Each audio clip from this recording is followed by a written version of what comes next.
We are the consultants of ABC Company and we have conducted the analysis on the Natisha Flight Training School.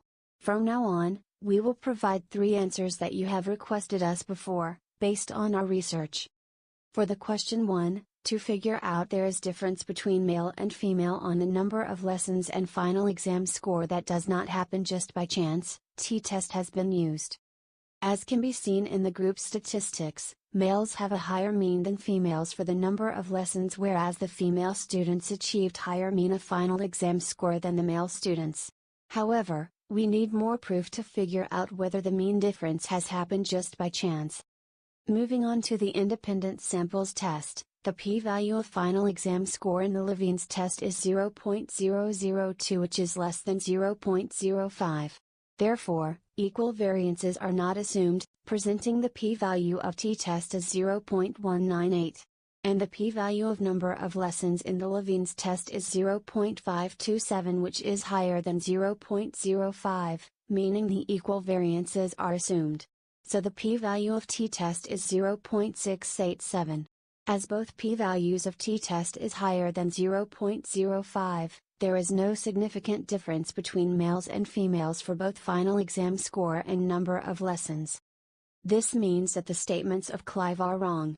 Women did not have more lessons than men and did not achieve higher exam score, but there is no significant difference in the number of lessons and final exam score between men and women. Let's move on to the question 2.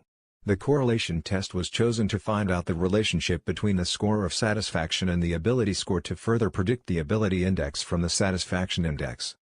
As the p-value for the relationship between the satisfaction and ability is less than 0.001, there is a significant relationship between these two variables.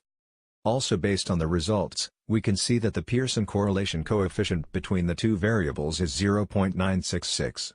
That has suggested that there is a very strong positive relationship between the score of satisfaction and the ability, as the correlation is very close to 1. Thus, as p-value is less than 0.001 and r is 0.966, we can conclude that satisfaction can be used to predict the ability score. And the equation y equals to bx plus a, where satisfaction represents x, ability represents y, and r represents b, the gradient, can be used to calculate the predicted ability index. This G-graph also demonstrates that there is a positive correlation between the two variables.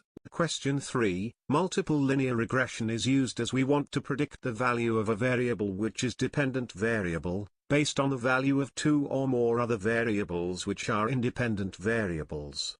In this case, multiple linear regression will show whether the index of ability, satisfaction, frequency and the number of lessons are the good predictors for the final score.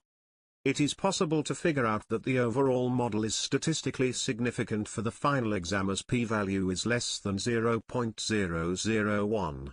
Also, the high f-value indicates that the model is the good one.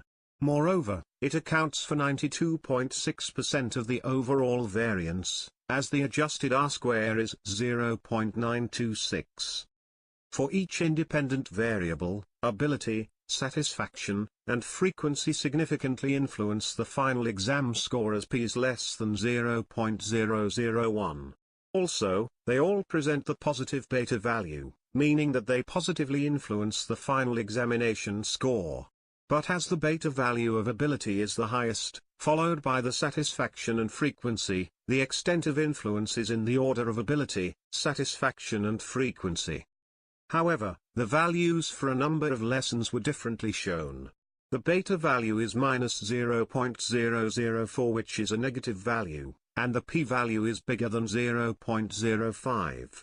Therefore, it is concluded that the number of lessons is not useful in terms of its significance. From the analysis, we can conclude that the flight school can use the data of ability, satisfaction and frequency, but not the number of lessons, as the index that predicts the student's expected final exam score. Therefore, it is to say that the school has to exceptionally take care of students' ability as a priority to improve their final score, also considering students' satisfaction and frequency of attending classes as well. These are the figures that we have found during the research. We hope this research result help you with improving the students' performance regarding their scores. Any questions?